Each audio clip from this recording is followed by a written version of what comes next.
One of the most well-known ancient structures in the world is the prehistoric ruin known as Stonehenge. Once an enigmatic mystery, now researchers theorize that it was built as a burial ground in several stages over thousands of years, using stone from up to 200 kilometers away. Over 1 million people visit this site each year, and it remains one of England's most popular tourist areas. However, this sort of mysterious monument surely has to be the realm of the old world, yes? Surely in North America, there's no structure of this sort looming over an area, with no explanation as to why it was built. In fact, the United States has its own version of Stonehenge. On top of the highest hill in Elbert County, Georgia, just 90 miles east of Atlanta, sit the Georgia Guidestones, a monument that is unique in both size and mystery in the area. Standing over 20 feet tall, this collection of precisely engineered and designed granite stones is a spectacle on its own. Despite it bringing thousands of visitors to the county each year, both the reason for the monument's construction and the benefactors who wanted it built remain a mystery to this day. So, how long has this enigmatic structure been in place? Was it created by the Native Americans that previously called Elbert County home? Did it even predate them as some sort of pre-Homo sapien design for some long-forgotten reason? Neither. In fact, the Georgia Guidestones are only 40 years old. I'm Braden Thorvaldson, and this is... What? Explain.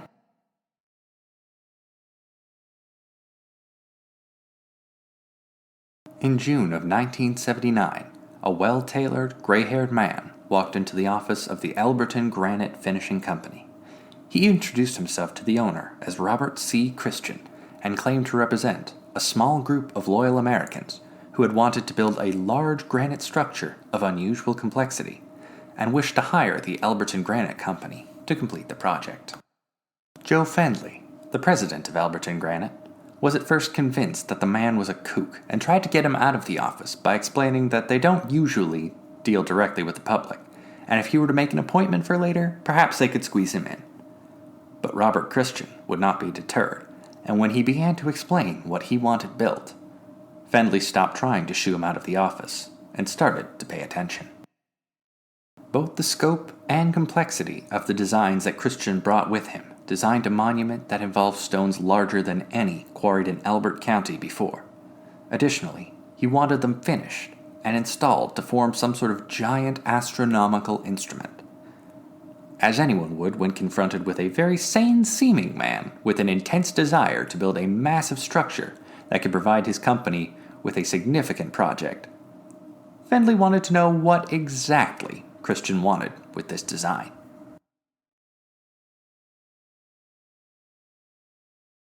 Christian explained that he wanted this granite structure to work as a compass, a calendar, and a sundial of sorts.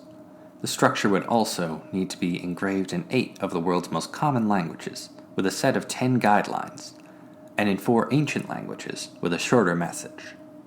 Most importantly, it needed to be able to withstand any catastrophic event, so that the survivors of any apocalyptic scenario could flock to it to see instructions on what to do next to rebuild society.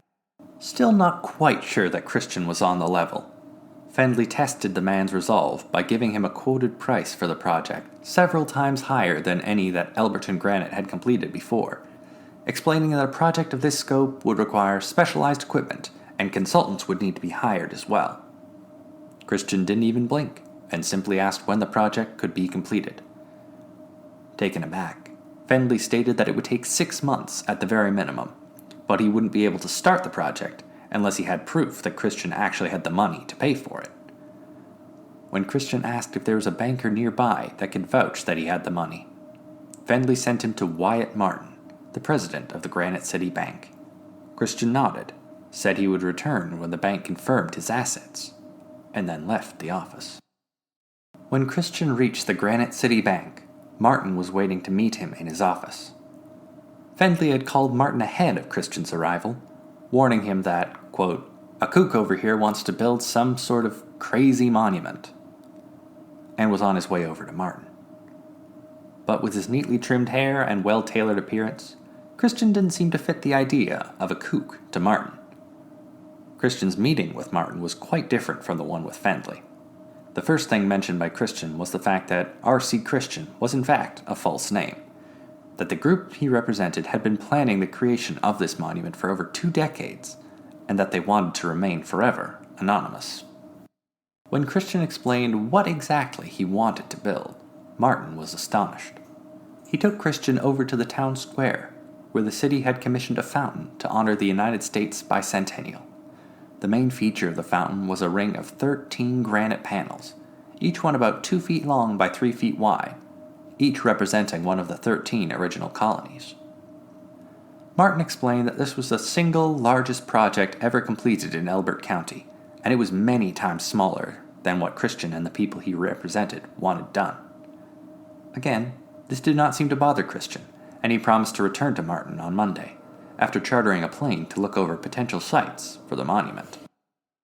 When Christian returned to the bank on Monday, Martin was blunt. He could not assure Fendley that he had the money unless he knew the man's true name, and received some assurance that he and his associates actually had the money to pay for the monument. Christian initially balked at this, but over time, he and Martin made an agreement. Christian would reveal his true identity to Martin, and Martin would, in return, act as his intermediary on the project. He would sign an agreement never to reveal this information to anyone, and Martin would destroy any documents related to this arrangement after the deal went through. Christian returned to the Elbert Granite Company after signing the agreement with Martin, and gave Fendley 2 items: a shoebox with the model of what he wanted built inside, and 10 pages of specifications on what exactly the monument should and should not contain. Fendley still remained skeptical until Martin phoned to tell him that the $10,000 deposit was in the bank account, just as Christian said it would be.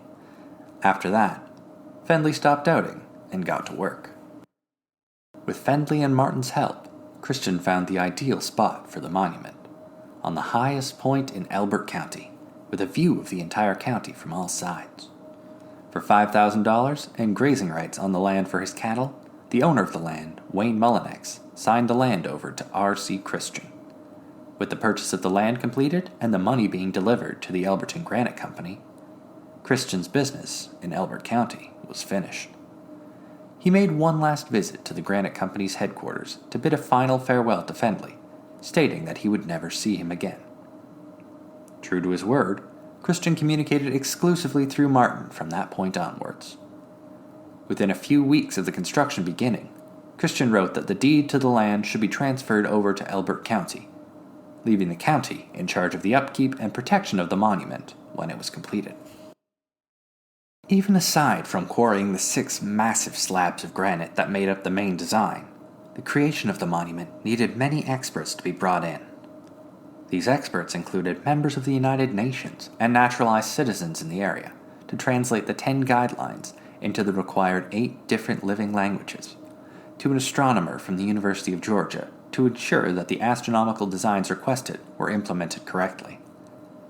The 4 outer stones were to be placed based on the sun's yearly migration, while the center column needed a hole drilled through, in which the North Star would be visible throughout the year, and a slot that would be lined up with the position of the rising sun during solstices and equinoxes. The capstone on top was also designed with a 7/8 of an inch hole through which a beam of sunlight would pass through at noon, hitting the center stone in a particular location that indicated what day of the year it was. However, the main points of the monument were the 10 guidelines or principles to rebuilding society, which were sandblasted into the sides of the outer slabs in 8 of the world's most common languages at the time: English, Russian, Mandarin, Arabic, Classical Hebrew, Swahili, Hindi, and Spanish. It was estimated that these languages were known collectively by over 90% of the people alive at the time. Additionally, the words, "Let these be guidestones to an age of reason," were carved on the sides of the capstone in Egyptian hieroglyphics, Classical Greek, Sanskrit, and Babylonian cuneiform. By early 1980, the hilltop was being prepared for the monument. The hill itself was scraped down to bedrock, while 5 granite slabs were put down to act as a foundation. Then, a 100-foot-tall crane, specially ordered for the occasion, was used to lift each of the 6 main stones into place. Including the foundation stones, the whole monument weighed over 240,000 pounds and was over 18 feet high. The work complete, the construction company draped the monument in plastic in anticipation of the vernal equinox reveal. The project had a significant amount of controversy attached to it, even before it was fully completed. Members of the Elbert Granite Association accused Fenley and Martin of making up the whole R.C. Christian story in order to gain both attention and business for Fenley's company. The rumors got bad enough that both Fenley and Martin agreed to take a lie detector test at the town hall to prove they had nothing to hide. They passed with flying colors, but the facts revealed during the test caused further consternation in the community. A local reverend predicted that the monument would attract occult groups to the area, and that human sacrifices would be made as a result.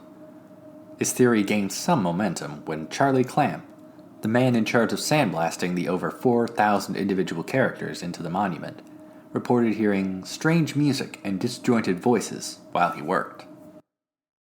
Despite all this, the monument was revealed to the public to fanfare and overall positivity on March 22, 1980. All of a sudden, Elberton, the seat of the county and a town in Georgia, became a tourist destination as people from around the world flocked to see this mysterious monument. Joe Fenley himself became one of Elberton's most famous sons and was credited for putting Elberton on the map. As word of the monument spread, so did concern about the 10 guidelines and what they might be considered to advocate for. The first guideline was the main issue for many. Maintain humanity under 500 million in perpetual balance with nature. At the time, there were 4.5 billion people on the planet, so this raised alarms for many. The second guideline did nothing to reassure those people. To guide production wisely, improving fitness and diversity. To many in the United States, those 2 tenets seem to draw a line towards eugenics in general and the practice of the Nazis specifically. Guide number 3 instructed the readers to create a new living language, which disturbed many evangelicals, as the book of Revelations warned that a one-world government and a common tongue throughout the world were goals of the Antichrist. The remaining 7 guidelines, to rule passion, faith, tradition, and all things with tempered reason, to protect people and nations with fair laws and just courts, to let all nations rule internally, resolving external disputes in a world court, to avoid petty laws and useless officials, to balance personal rights with social duties, to prize truth, beauty, and love, seeking harmony with the infinite, and to be not a cancer on the earth, and to leave room for nature. Were less controversial than the first 3, but there were still pockets of concerned citizens in the county. As people in Elbert County weighed their worry about the 10 guidelines against the influx of tourist money, some of the dire predictions of evangelicals started coming true. Within months of the monument being unveiled, a coven of witches from Atlanta claimed the Guidestones as their home away from home, and traveled to Elberton on weekends to engage in various pagan rites, according to local reports. While there were no humans sacrificed at the Guidestones, rumors persisted that several chickens were beheaded. The Guidestones have also birthed theories within the UFO watching community. The 4 largest of the stones create an X when viewed from above, which make it an ideal landing site, according to many UFO experts. The man known as R.C. Christian maintained a correspondence throughout the years with Martin, the banker who acted as his go-between. In fact, Christian would occasionally call Martin from a payphone at the Atlanta airport to say that he was in the area, and the two would grab lunch in the nearby town of Athens, Georgia. Martin said in an interview that despite years of correspondence, Christian never told him anything about the organization he belonged to. Martin received his last letter from Christian in September 2001, and assumed that the man, in his mid-80s by Martin's estimation at the time, had passed away.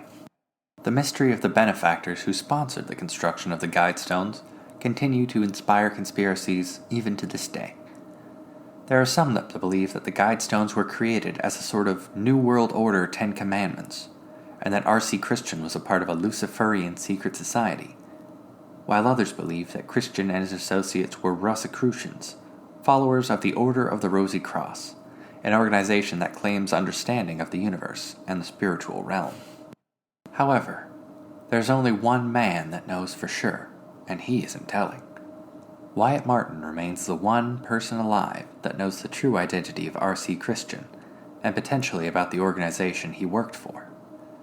But despite many people asking and interviewing him about the information, he refuses to answer any questions about R.C. Christian's true identity, stating that he swore an oath, and he means to keep it. So the truth of the identity and reasons of the organization behind the Georgia Guidestones will forever remain a mystery, it seems. However, if you wish to take a look at the structure yourself, they remain open to the public to this day. Wander up the hill in Elbert County towards this imposing monument and think to yourself, why? What would drive this mysterious group of people to design something of this magnitude? I'm Braden Thorvaldson, and I'll talk to you in 2 weeks with another fact that will make you go, what? Explain. Thank you all so much for listening, and I hope you enjoyed the episode. If you like what you've heard so far, give the show a rating and a review on Apple Podcasts or wherever you found us. It helps a new show like this one immensely, so thank you in advance. If you have friends, family, or even acquaintances that you think might like the show, let them know about it. If you want to get in contact or follow the show on social media, it is at WhatExplainCast on Instagram, Facebook, and Twitter. I'll be putting up a new episode every second Thursday, so feel free to subscribe to the show on Apple Podcasts or wherever you get your podcasts, and be ready for the next one the minute it goes out. For all the new listeners, welcome, and for those that stuck with the show, thank you so much. I'll talk to you all in a couple weeks.